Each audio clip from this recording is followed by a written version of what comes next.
सवितर्दुरितानि परासुवा यद्भद्रं तन्न आसुवा।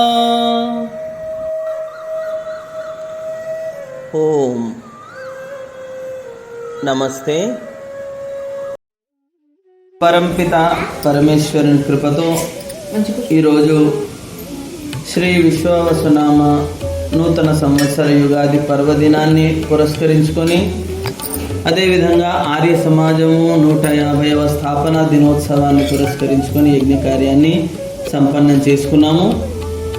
భగవంతుని యొక్క సృష్టి స్థితిలయ కారణాలు అనేకంగా ఉంటాయి.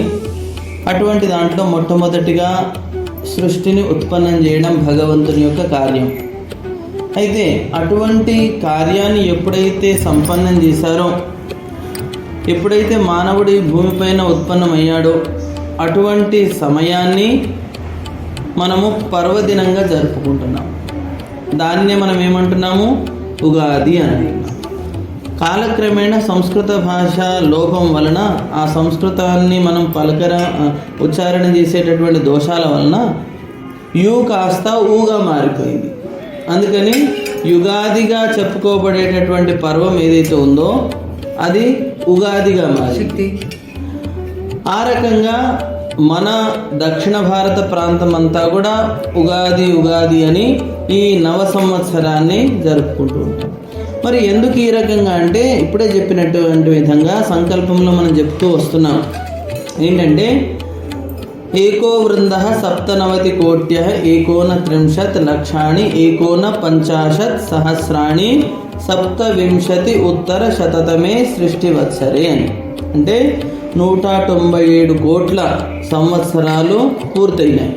ఇంకా దానిపైన ఇంకెంత అయింది అంటే 39 లక్షాణి అంటే 29 లక్షలు. మళ్ళీ ఏమంటున్నారు? 49 సహస్రాణి అంటే 49,000. ఎన్ని సంవత్సరాలంటే 27 ఉత్తర శతతమే 127 సంవత్సరాలు, అంటే 126 సంవత్సరాలు పూర్తయిపోయి ఈ రోజు నుండి 127వ సంవత్సరం ప్రారంభమవుతుంది. దేనికి? సృష్టి ఉత్పత్తి జరిగి. ఇక అంతేనా అంటే ఈ సృష్టి ఎంతకాలం ఉంటుందంటే, భగవంతుని యొక్క వ్యవస్థలో 400 కోట్లకు పైగా ఈ సృష్టి యొక్క కాలం. అప్పటి వరకు ఇది ఇదే విధంగా చలాయమానం అంటే నడుస్తూనే ఉంటుంది. మనం దీంట్లో అనేక సార్లు జన్మ మరణాలు పొందుతూనే ఉంటాం. ఇక రెండవది మనం చెప్పుకున్న దాంట్లో సంకల్పంలో 2082 అని. దేనికి ఇది సంబంధించిందంటే విక్రమ శతాబ్దం. దాన్నే వైక్రమాబ్దము అని కూడా అంటారు, విక్రమ శకము అని కూడా అంటారు. ఎవరు అంటే ఈయన మహారాజా విక్రమాదిత్యుడు. ఎప్పుడైతే విదేశీయుల యొక్క ఆక్రమణల తర్వాత కూడా అత్యంత తీవ్రమైనటువంటి పరాక్రమంతో ఆయన భారతదేశాన్ని అదుపులో పెట్టుకున్నాడు. అంటే తన పరిపాలన ద్వారా సుందరమైనటువంటి వాతావరణాన్ని ఏర్పాటు చేయడం చేత ఆర్య రాజుల్లో శ్రేష్ఠుడు ఇప్పటివాడు. కాబట్టి అతని యొక్క సంవత్సరాన్ని మనము విక్రమ శకంగా లెక్క పెడతాం. దానికి పూర్తయి 2081 సంవత్సరం పూర్తయింది. ఇప్పుడు ప్రారంభమైంది 2082వ సంవత్సరం ప్రారంభం. ఇక మొన్ననే ఫిబ్రవరిలో మహర్షి దయానందుని యొక్క జయంతి కూడా ఉంది. అప్పుడు కూడా ఏంటంటే 201 సంవత్సరాలు ఆయన జన్మించి పూర్తయినాయి. 202వ సంవత్సరం మొన్ననే ప్రారంభం.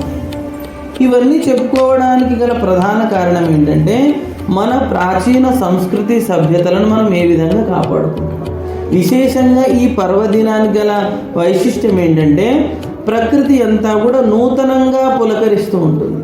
అంటే ప్రతి ఒక్క చెట్టు కొత్త ఆకులతో చిగురించి అనేక రకాల పువ్వులతో సుగంధాన్ని పరిమళింపజేస్తాయి. కొన్ని చెట్లయితే రకరకాల కాయలు పండ్లతో కూడా అవి నిండుగా ఉంటాయి. అందుకే మనం ఈ ఉగాది నాడు చేసేటటువంటి పచ్చడిలో అన్ని కొత్త వాటినే వాడడం విశేషం.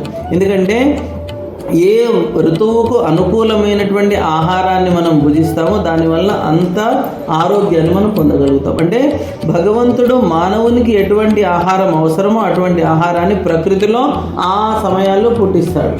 మనము దానిని వికృతం చేసి హైబ్రిడ్ అనో ఇంకేదోనో అనుకుంటూ కొత్త రకాలుగా వేరే సమయానికి సందర్భం లేకుండా దాన్ని ఉత్పన్నం చేసి కనుక మనం తిన్నట్టయితే ఏమవుతుంది?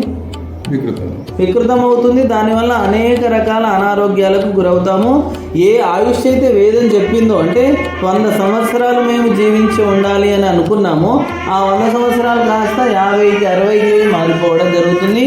ఇంకా అల్పకాలంలోనే మనం మృత్యువుకు పొందడం జరుగుతుంది. కారణం ఏంటంటే మనం ఇలాంటి ప్రాచీన వైదిక ఆహార పద్ధతులను మనం మర్చిపోయాం. అంటే భగవంతుడు ప్రసాదించినటువంటి సృష్టి రహస్యాన్ని, ఆ సృష్టిలో ఉన్నటువంటి ఆ పదార్థాలను మనం వదిలిపెట్టి రకరకాల కృత్రిమంగా మనం తయారు చేసుకున్నటువంటి వాటిని భుజించడం ప్రారంభించాం. ఇంకా చూడండి, ఈ రోజుల్ని ఏదైతే సంవత్సరం ప్రారంభమవుతుందో దానికి గల ప్రధానమైనటువంటి లక్షణాలు ఇక్కడ మనం దీంట్లోనే చూస్తాం. ఈ రోజునే తిథి ప్రారంభమవుతుంది, అంటే ప్రతిపద నుండి. ఏదైతే పౌర్ణిమ తర్వాత ఉత్తర దేశంలో, అంటే ఉత్తర భారతంలో చైత్రమాసం ప్రారంభం అని చెప్పుకుంటారు. కానీ మన దగ్గర ఏంటంటే చైత్రమాసం ఎప్పుడు ప్రారంభమవుతుంది? అమావాస్య తెల్లవారు. ఏ నెల అయినా కూడా ఎప్పుడు ప్రారంభమవుతుందంటే అమావాస్య తర్వాత. ఎందుకంటే ఈ పర్వదినమే అమావాస్య తర్వాత వచ్చింది. ఎందుకంటే ఇక నుండి అభివృద్ధి ప్రారంభం అన్నట్టు. మనం పతనం వైపు వెళ్ళాలనేటటువంటి ఉద్దేశం ఎప్పుడు కూడా భగవంతుడు చెప్పాడు. ఒకవేళ పౌర్ణమి తర్వాత జరుపుకుంటే చంద్రుడు తగ్గుతూ వస్తాడు. ఆ తగ్గేటటువంటి వాటిని దృష్టిలో పెట్టుకొని మనం ఎలాంటి సంకల్పాన్ని తీసుకోలేము. కాబట్టి ఉన్నతిని సంకల్పంగా తీసుకుంటూ మేము ఇక నుండి అభివృద్ధిని పొందుతాము అని ఈరోజే 12 నెలలలో మొదటి నెల చైత్రమాసం ప్రారంభము. మరియు ఋతువులు కూడా సాధారణంగా ఈ చాంద్రమాన లెక్కలకు సంబంధించినవి ఉండవు. అయినప్పటికీ కూడా లోకము ఈ ఋతువు వసంత ఋతువు మొదటిది కాబట్టి అది ఇప్పటి నుండే ప్రారంభమవుతుందని చెప్తారు. నిజానికి ఈ ఋతువు ప్రారంభమై 1 రోజులు గడిచిపోయింది. వసంత ఋతువు ప్రారంభమై, ఎందుకంటే వాసంతీయ నవశస్యేష్టి అని మొన్న హోలికోత్సవాన్ని జరుపుకుంటాం, హోలీ పర్వదినాన్ని. అంటే వసంత ఋతువులో వచ్చేటటువంటి పండగ కాబట్టి దాన్ని వాసంతీయ నవశస్యేష్టి అన్నాం. మరి ఋతువు వస్తేనే పర్వం యొక్క పేరు కూడా వస్తుంది. కాబట్టి వసంత ఋతువు ఆగమనమై 1 రోజులు గడిచిపోయాయి. ఎందుకంటే వసంత పంచమి ఎప్పుడు వస్తుందంటే వసంత ఋతువు వచ్చే 15 రోజుల ముందు ఆ పండుగ వస్తుంది. ఎందుకంటే ఇక్కడ నుండి వసంత ఋతువు ప్రారంభం అవుతుంది. మేము ఆ యొక్క ఆనందాన్ని గడుపుకోవడానికి ఈ పండుగను చేసుకుంటున్నామని చెప్తారన్నట్టు.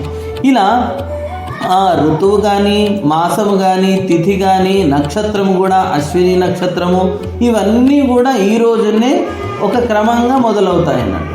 ఆ పరంపరను మనం దృష్టిలో పెట్టుకొని మన జీవిత కాలంలో మేము నిరంతరము ఏదైనా సాధించాలి అంటే మళ్ళీ మొదటి నుండి దాన్ని ప్రారంభించాలి అని భగవంతుని ప్రార్థించాలి. అందుకని ఈ పర్వదినానికి విశేషత దృష్టిలో పెట్టుకొని, ఎందుకంటే జనవరి 1ని న్యూ ఇయర్గా, అంటే బ్రిటిష్ వాళ్ళ పరిపాలన తర్వాత వచ్చినటువంటి పరంపరను అది కొనసాగిస్తూ లోకము దాన్ని కొత్త సంవత్సరంగా చెప్పుకుంటున్నారు. ఎందుకంటే వారు ఎందుకు జరుపుకుంటున్నారు, ఆ సమయంలో చెట్ల యొక్క పరిస్థితి ఏ విధంగా ఉంటుంది, ఏ రకమైనటువంటి పరిస్థితి ఉంటుంది ఏది కూడా తెలియదు. కాబట్టి ఆ సమయాన్ని కొత్త సంవత్సరం అనడం అనేటువంటిది ఏ రకమైనటువంటి శాస్త్రోక్తమైనటువంటి వైజ్ఞానిక విధి కాదు అని మనం గ్రహించాలి. ఇక ఈ రోజునే మహారాజా విక్రమాదిత్యుడు ఎవరి యొక్క సంవత్సరాన్ని అయితే మనం చెప్పుకున్నామో అతడు పట్టాభిషేకం పొందాడు, అంటే రాజ్యాభిషేకం అయింది ఆయనకు. అటువంటి రాజు యొక్క పట్టాభిషేకాన్ని దృష్టిలో పెట్టుకొని ఆయన శక సంవత్సరాన్ని, అంటే విక్రమాబ్ద సంవత్సరాన్ని ప్రారంభిస్తారు. ఇక మనం దక్షిణ భారతం వాళ్ళము శక సంవత్సరము, అంటే ఎవరు మనం ఇక్కడ వాళ్ళు ఈ యొక్క విక్రమాబ్దాన్ని లెక్క పెట్టాం. ఎవరి యొక్క సంవత్సరాన్ని లెక్క పెడతామంటే శాలివాహన శకం. మహారాజా శాలివాహనుడు కూడా ఈ దక్షిణ భారతాన్ని పరిపాలించాడు. కాబట్టి అటువంటి శాలివాహనుడు కూడా ఈ రోజునే ఆయన కూడా రాజ్యాభిషేకం పట్టాభిషేకం జరిగింది. కాబట్టి వారి యొక్క సంవత్సరాన్ని ఇప్పుడే మొదలు పెడతారు. అంటే ఉత్తర భారతం వాళ్ళు విక్రమ సంవత్సరాన్ని, మనం శాలివాహన శకాన్ని. ఎందుకంటే ఈ సృష్టి సంవత్సరం అంత పెద్దది చెప్పాలంటే మాటిమాటికి ఇబ్బంది కలుగుతుంది. కాబట్టి చిన్నగా ఏదైనా చెప్పుకోవాలి అని ఈ మహారాజులు ఎవరెవరైతే మధ్యలో వచ్చారో వారి గురించి మనం చెప్పడం మొదలుపెట్టాం. ఇక ఈ రోజునే మా శ్రీరామచంద్రుని యొక్క పట్టాభిషేకం కూడా జరిగింది అని కూడా శాస్త్రాలు చెప్తున్నాయి. ఇలా అనేక రకాల విషయాలను దృష్టిలో పెట్టుకొని ఈ పండుగ యొక్క వైశిష్ట్యం ఉంది. ఆ విషయాన్ని దృష్టిలో పెట్టుకొని మహర్షి దయానందుల వారు కూడా మొట్టమొదటిసారిగా ఆర్య సమాజాన్ని 1875వ సంవత్సరంలో బొంబాయిలో ఆయన ఆర్య సమాజాన్ని స్థాపించాడు. అది స్థాపించి ఇప్పటికీ 150 సంవత్సరాలు పూర్తయినాయి. అంటే అన్ని సంవత్సరాల నుండి మనము ఈ ఆర్య సిద్ధాంతాన్ని అంటే వేద సిద్ధాంతాన్ని, వైదిక సిద్ధాంతాన్ని లోకమంతా కూడా వ్యాపింపజేసే విధంగా ప్రయత్నం చేస్తున్నాము. ఆయన సిద్ధాంతం ఇంతవరకు కాపాడుకొని ఇంకా లోకమంతా అంటే కేవలం మన దేశంలోనే కాకుండా ప్రపంచ దేశాలు అంతటా కూడా ఉన్నాయి అంటే కారణము ఇది సత్యము కాబట్టి. సత్యం ఎప్పటికీ కూడా నష్టము నాశనము కాదు. ఇంత వేల మంది లక్షల మంది ఈ దేశాన్ని పరిపాలించినా కూడా, వేల సంవత్సరాల వరకు మనం బానిసలుగా ఉన్నా కూడా మన వేదాన్ని మనం కాపాడుకున్నాము అంటే సత్యాన్ని కాపాడుకునే బలము భగవంతుడు ఏ విధంగా వ్యక్తులకు ఇస్తాడో గ్రహించాలి. ఆ విధంగా మనం కూడా ఈ అగ్నిహోత్రాన్ని ఆచరించాము అంటే మన అనేక జన్మల యొక్క ఫలితము, అదేవిధంగా ఆ భగవంతుని యొక్క ఉన్నతమైనటువంటి భావాలు మనలో నింపడం చేత మనము కూడా ఈ కార్యాన్ని చేయాలనే సత్సంకల్పంతో ముందుకు వెళ్ళాలి. ఈ విశ్వావసు నామ సంవత్సరం ఎందుకంటే సూర్యుని యొక్క గమనాన్ని దృష్టిలో పెట్టుకొని ఒక సంవత్సర కాలం ఎలాగైతే పూర్తవుతుందో అదేవిధంగా మన ఈ సౌరమండలంలో ఉన్నటువంటి గ్రహాల యొక్క గమనాన్ని దృష్టిలో పెట్టుకొని 60 సంవత్సరాల యొక్క పేర్లను ప్రతిపాదించడం జరిగింది. ఆ 60 సంవత్సరాలు ఏంటి అంటే సూర్యుని యొక్క ఒక్క పరిభ్రమణము మనకు 60 సంవత్సరాలు అవుతాయి అని చెప్తున్నారు. ఆ విధంగా వాటన్నిటినీ మనం పేర్లుగా ఒక్కొక్క పేర్లను పెట్టడం మన పెద్దల యొక్క కర్తవ్యంగా మారి వారు వాటిని 60 పేర్లను పెడుతూ వచ్చారు. ఆ క్రమంలో ఇప్పుడు మనం ఈ సంవత్సరం ఏదైతే ఈరోజు ప్రారంభమైందో దీని పేరు విశ్వావసు నామ సంవత్సరంగా మనం కీర్తించుకుంటాము.